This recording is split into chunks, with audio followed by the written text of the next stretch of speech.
In digital Marathi, जनतेच्या हक्काचं व्यासपीठ।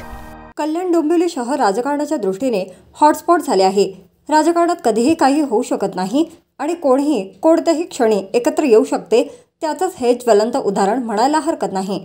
एकंदरीत सध्या सुरू असलेल्या राजकीय कार्यक्रमातून कल्याण लोकसभा मतदारसंघातील विरोधकांचा रोष रोखण्यात शिंदे पितापुत्र यशस्वी झालेत का, असा प्रश्न उपस्थित होत आहे। काही महिन्यांपूर्वी भाजपचे मंत्री तथा डोंबिवलीचे आमदार रवींद्र चव्हाण यांनी शिंदे पितापुत्रांवर बहिष्कार टाकण्याची भाषा केली होती।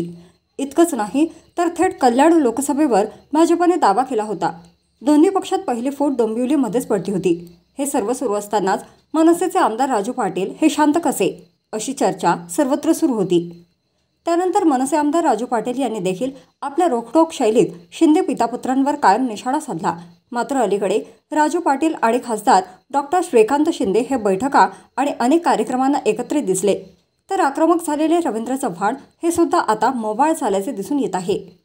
अगदी उल्हासनगरपासून कल्याण डोंबिवलीमधील अनेक कार्यक्रमांना रवींद्र चव्हाण हे मुख्यमंत्री एकनाथ शिंदे आणि खासदार डॉक्टर श्रीकांत शिंदे यांच्यासोबत दिसून आले आणि आता तर आम्ही तिघे एकत्रच आहोत, असं थेट मंत्री रवींद्र चव्हाण यांनी सांगून टाकले आहे। त्यामुळे सध्या नेते मंडळी जोमात आणि कार्यकर्ते कोमात अशी स्थिती उल्हासनगरसह कल्याण डोंबिवली आणि आजूबाजूच्या शहरातील पदाधिकाऱ्यांची झाली आहे। सहन होत नाही आणि सांगताही येत नाही, आपलेच दात आणि आपलेच ओठ अशी कुजबूज कार्यकर्त्यांची सुरू झाली आहे। मात्र करणार काय, हातची घडी आणि तोंडावर बोट ही भूमिका घेत तिघांच्या गळ्यात एक हार आणि ते हसरे चेहरे पाहून जड मनाने टाळ्या वाजवण्याशिवाय पदाधिकारी आणि कार्यकर्त्यांकडे काही पर्याय राहिला नाही। या मतदारसंघातून जिंकून आणायचा आहे आणि त्यांच्या नेतृत्वामध्ये या मतदारसंघामध्ये अतिशय चांगल्या पद्धतीने काम केलं आहे। व्यासपीठावरील आम्ही सर्वजण त्यांच्या सोबत आहोत। तुम्ही सर्वजण त्यांना तुमच्या आशीर्वादाची आवश्यकता आहे आणि मला खात्री आहे की तुम्ही सर्वजण पुन्हा एकदा त्यांना या लोकसभेमध्ये प्रचंड निवडून द्या। कामाची पोचपावती तुम्हाला या मतदानाच्या रूपाने द्यायची आहे। पुन्हा एकदा आपण सर्वांना खूप खूप शुभेच्छा। या भागातील असणाऱ्या प्रत्येक नागरिकांनी हे काम आणि या भागातील असणाऱ्या विकास कामांमध्ये ज्यांनी पाठपुरावा केला त्या सर्वांचं मी मनपूर्वक धन्यवाद देतो। जय हिंद, जय महाराष्ट्र। 14 गावं होती ती नवी मुंबईत घेतली गेली, त्याबद्दल त्या लोकांना एक अभिनंदन करायचं होतं किंवा त्यांना जल्लोष करायचा होता, तो एक कार्यक्रम होता।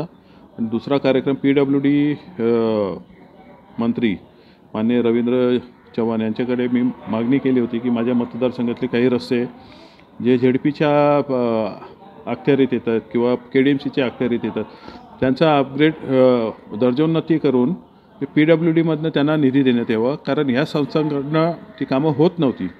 माझ्या विनंतीला मान देऊन त्यांनी माझ्या मतदारसंघातले बरेचसे रस्ते अपग्रेड करून त्यांना निधी देण्याचं काम केलं आहे। जवळजवळ 100 कोटीच्या आसपास त्यांनी निधी मला ह्या माझ्या मतदारसंघासाठी दिलेला आहे। त्यातल्या 2 रस्त्यांचं आज भूमिपूजन झालं। एक कोपर ते कोपर आणि एक 14 गावातलं रस्ता आहे, त्याचाच भूमिपूजनाचा कार्यक्रम होता। त्या संदर्भात आम्ही गेलो होतो।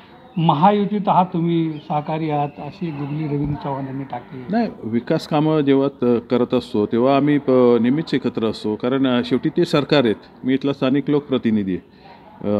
मी केलेल्या विनंतीला किंवा मी केलेल्या पाठपुराव्याला त्यांनी निधी दिल्यावर अर्थातच तेही लोक उपस्थित राहणार, तिथे मीही असणार आहे। त्यामुळे त्याच्यात वेगळ्या दृष्टीने बघायचं काही कारण नाही आहे। राहिला विषय हा जो पक्षाचं काही धोरण आहे, ते धोरण आमचे माननीय राजसाहेब ठरवतात।